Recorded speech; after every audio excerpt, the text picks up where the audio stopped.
@Julio Sánchez Cristo Oficial. Saludamos a la vicepresidenta congresista María José Pizarro, nos atiende a esta hora. Muy buenos días, un saludo para todos en la mesa de trabajo y para ti, Julio, por supuesto, y para todos los oyentes, como siempre, un gran abrazo.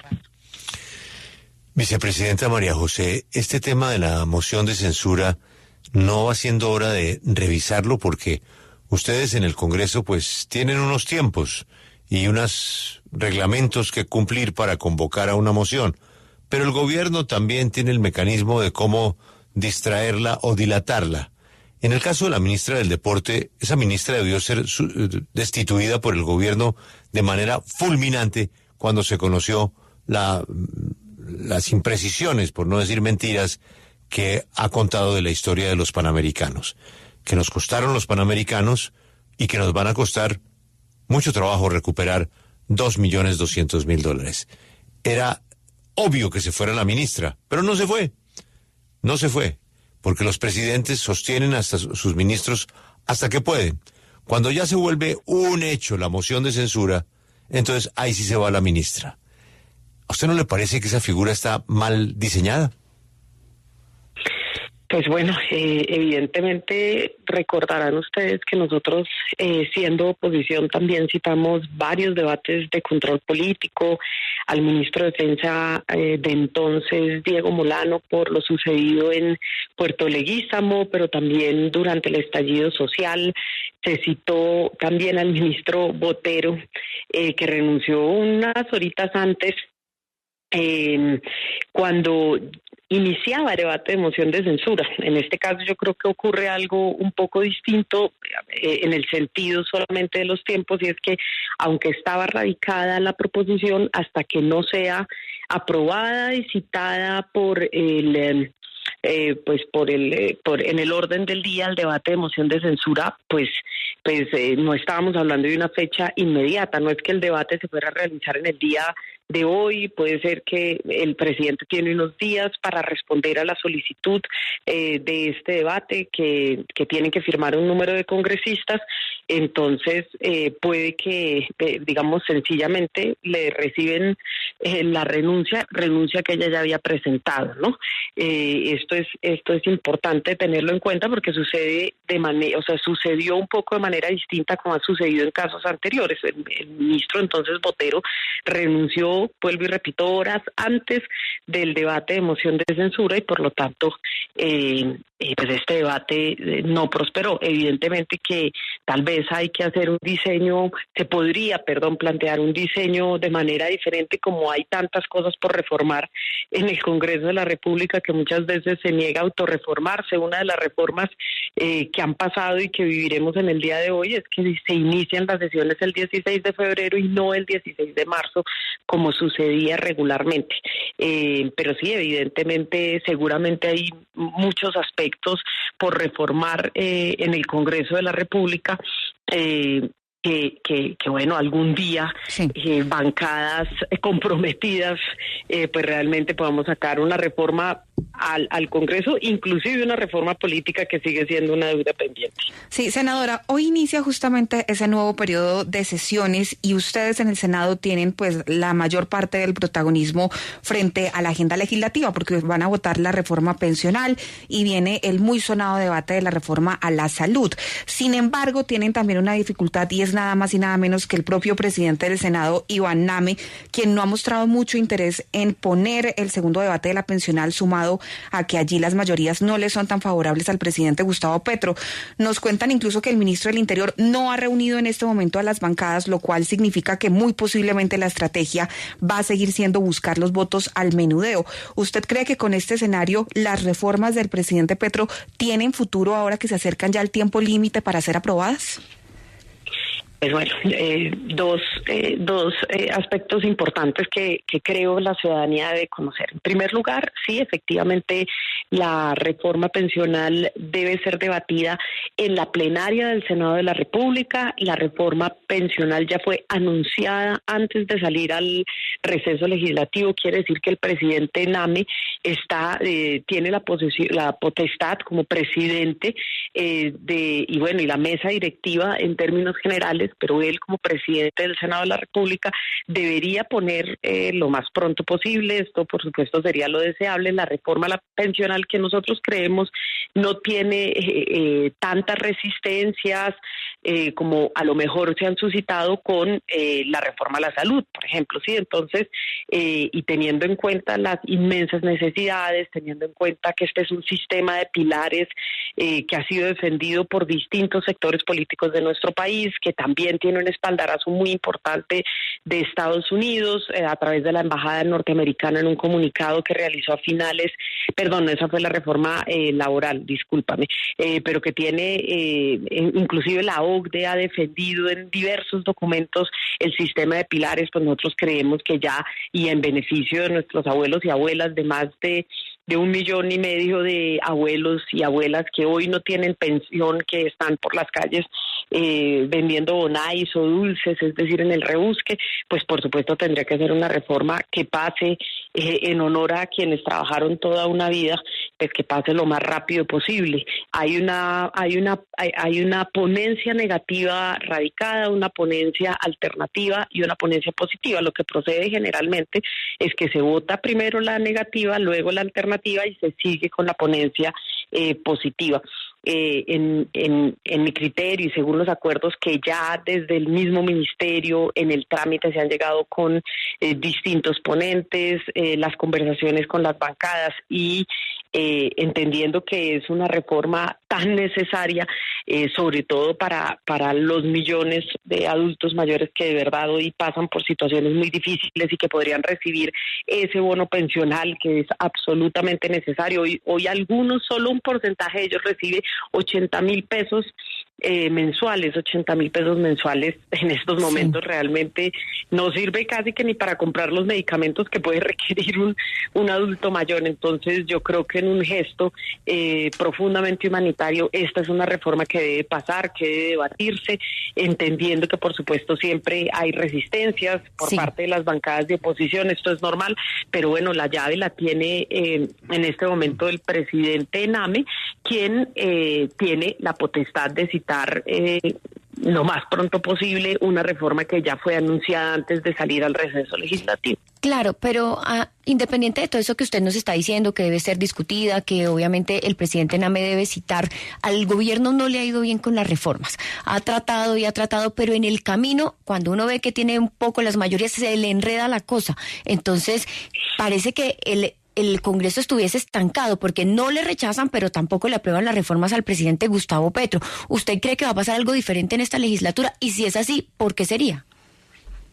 Bueno, lo primero que tenemos, generalmente lo que había existido en el Congreso de la República era una planadora, ¿no? Así se le ha conocido y popularmente, y es básicamente que hay tal nivel de mayorías que sencillamente todo se pasa sin apenas discusión.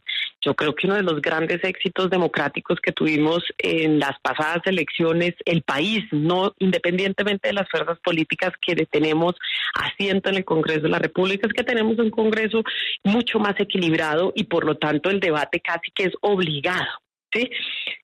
Yo, como ustedes, y creo que como las grandes mayorías de los ciudadanos de este país, creo que el debate tiene que darse, que para eso hay un equilibrio democrático en las fuerzas políticas, que por lo tanto lo que debe primar es el debate, y por lo tanto tenemos que dar el debate de cara a la ciudadanía, absolutamente abierto de cara a la ciudadanía, y que cada una de las bancadas, sin temerle a ese escrutinio público, presente sus posiciones. Ya, si están a favor de las reformas, pues adelante con las reformas. Si creen que hay aspectos que mejorar, se pueden, por un lado, concertar, por el otro, sencillamente votar en las plenarias o en las comisiones y al final aprobar las reformas con algunas modificaciones, porque cualquier gobierno sabe que cuando presenta una reforma, pues la reforma no sale exactamente igual a como se presentó, y que por el camino hay acuerdos, consensos, o sencillamente nos vamos a votación. Lo que yo creo es indeseable, y eso sí es un mensaje a las fuerzas políticas es que no entremos en un periodo de incertidumbre donde no se debaten y por lo tanto no se sabe exactamente cuáles son las posiciones de las bancadas, en qué están de acuerdo y en qué no, en qué se podría hacer y en qué no, sino sencillamente no se anuncia o no se sientan o no se conforma el quórum, y en eso recordarán lo trágico de lo que ha sucedido, es que estamos meses esperando a que sencillamente se dé el debate y la ciudadanía en la zozobra y las empresas en la zozobra. Eso es lo que no puede suceder. Yo creo que tenemos, y yo creo que en justicia, en el caso de la reforma pensional, que es de la que estamos hablando en este momento, pues por supuesto lo que tiene que suceder es el debate. ¿Por qué? Pues Senadora, por los motivos que les expliqué hace unos momentos, y yo creo que las bancadas han tenido el tiempo para estudiar, para conversar inclusive con el ministro del Interior, que aunque no se haya reunido de manera abierta con las bancadas, sí se ha venido reuniendo con Senadora Pizarro, congresistas, presidentes de partido, etcétera. Senadora Pizarro, ya han pasado 3 semanas desde que el Tribunal Supremo de Venezuela inhabilitó a María Corina Machado para participar en las elecciones presidenciales de ese país, y pues ya han pasado casi 24 horas desde que Venezuela, el gobierno venezolano, decidió expulsar a los miembros de la Oficina de la ONU de los Derechos Humanos de su territorio. Y hasta el momento no hemos escuchado ni leído ningún pronunciamiento del gobierno nacional rechazando estos 2 hechos. ¿A usted no le parece, senadora, que ese silencio del presidente Gustavo Petro termina volviéndose un silencio cómplice? No creo que sea un silencio cómplice. Yo creo que el presidente ha dejado, inclusive desde la campaña, muy claras sus posiciones en relación con Venezuela. Nosotros tenemos un principio en este momento también y consideraciones que tenemos que tener. En este momento Venezuela es uno de los países garantes del proceso de paz, por ejemplo, con el Ejército de Liberación Nacional. Estamos restableciendo unas relaciones que estuvieran rotas durante años y que tuvieron unos costos inmensos en términos no solamente de la atención. O sea, senadora, que para garantizar que se quede Venezuela como garante del proceso de paz con el ELN, se tiene que tragar el sapo de que inhabiliten a la única candidata de la oposición. No me malinterpretes porque eso no es lo que estoy diciendo. Estoy diciendo que hay que cuidar las relaciones en el sentido de yo no soy el canciller, no estoy en el gobierno. Eso también para que ustedes los tengan perfectamente claro, y por lo tanto no te puedo hablar como parte del gobierno porque no sé qué consideraciones ni qué valoraciones están haciendo. Entiendo que el presidente en este momento llegó recién ayer a Alemania, al Consejo de Seguridad Mundial. Lo que yo espero es que, por supuesto, se dé un pronunciamiento en las próximas horas, porque evidentemente lo que todos defendemos es siempre un carácter democrático o lo más democrático posible, respetando las leyes que cada país ha establecido, y por supuesto que las elecciones se den de manera libre y la ciudadanía pueda elegir, pero pues yo lo decía es en el sentido de que hay, por supuesto, unas relaciones que al gobierno seguramente le interesa cuidar. Congresista, ¿a usted no le parece que el gobierno de Colombia, a propósito de la pregunta que acaba de hacer Lucas, el Congreso de Colombia, ya que el gobierno no lo hace, el Congreso debería rechazar la inhabilidad de María Corina y pronunciarse sobre el cierre de la delegación de la Comisión Interamericana en Caracas? Sí, lo acabo de decir, que evidentemente creo que tiene que haber un pronunciamiento por parte del gobierno que valorará, pues obviamente, las consideraciones que sean necesarias para ese pronunciamiento por parte de la Cancillería y del gobierno, y lo que esperamos todos es que en Venezuela se den las elecciones de manera democrática, tranquila, con participación de los distintos sectores políticos que existen en el país, y que al final pues la democracia sea la que hable, es decir, la ciudadanía sea la que hable. Eso pues creo que es lo deseable, lo que esperamos, a lo que instamos todos los demócratas en el mundo. ¿Y para cuándo leeremos ese comunicado? Esperemos que pronto. No te sé decir, por lo que te acabo de decir, no hago parte del gobierno, no hago parte de la Cancillería. No, comunicado del Congreso. Del Congreso de la República. No, pues en el Congreso sí tendrán que expresarse las bancadas porque pues evidentemente en el Congreso tienen asiento distintas visiones, distintas posturas políticas y pues obviamente un comunicado en este sentido pues tiene que consensuarse. Si es conjunto por parte de las distintas bancadas, tiene que consensuarse entre los voceros, pero lo que no podemos es que se saque un comunicado expresando un solo punto de vista cuando en el Congreso de la República hay distintas y diversas, no solamente posiciones, sino consideraciones. Eso quiere decir que nunca aparecerá ese comunicado. Marcela, ¿hay pronunciamiento del presidente? Sí, Julio, en varias oportunidades el presidente del Senado se ha pronunciado y en las últimas horas escribió este mensaje en su cuenta de X. Dice el senador Iván Name: como presidente del Senado y miembro de la Comisión Segunda del Senado, hago un llamado al gobierno de Colombia para que condene las recientes acciones del régimen venezolano que atentan contra la democracia y las instituciones del orden internacional. El silencio no es una opción que convierte a nuestro país en cómplice de lo que sucede en el vecino país. Esto lo ha puesto en las últimas horas. Sin embargo, Julio, como le digo, desde que se conoció de la inhabilidad a María Corina Machado, el presidente del Senado ha emitido varios pronunciamientos. Y sobre ese tema, le insisto, senadora María José Pizarro, usted ha dicho que el presidente pues no se ha podido pronunciar sobre el tema de la CID, de la Oficina de Naciones Unidas para los Derechos Humanos porque está en Alemania en este momento, pero es que lo de María Corina Machado sucedió hace 3 semanas y durante ese lapso y con absolutamente toda la razón el presidente ha puesto trinos rechazando, por ejemplo, lo que está sucediendo en la Franja de Gaza. No ha puesto uno, ha puesto decenas de trinos hablando sobre este tema. ¿Por qué sobre un escenario internacional hay tanta vehemencia y sobre el otro, que también es gravísimo, no hay la misma vehemencia? Pues mira, en dos vías. La primera, nosotros estamos pasando por nuestro también vía crucis, es decir, nosotros estamos en este momento en una interinidad absolutamente indeseable en la Fiscalía General de la Nación por los cuestionamientos que tiene la hoy fiscal encargada Marta Mancera. Acabamos de pasar por unos días de intensísimo debate y por lo tanto pues aquí tenemos también unas prioridades en términos democráticos y es que la Corte pues evidentemente lo deseable, lo que esperamos todos es que cuanto antes cumpla con el mandato legal de elegir una nueva fiscal. En segundo lugar, yo creo que tal vez muchas personas no estén de acuerdo con senadora, pero con todo respeto, senadora, es que senadora, el tema de la vicefiscal Marta Mancera y de la interinidad es gravísima, pero el gobierno puede centrar su atención en más de una cosa. Le repito, durante el mismo tema el presidente se ha pronunciado en muchos escenarios relacionados con la política internacional, menos en ese. En ese ha habido un total silencio. ¿No será que llegó el momento de que la bancada de gobierno deje de excusar al gobierno y más bien pida acción del presidente de la República frente a la democracia venezolana?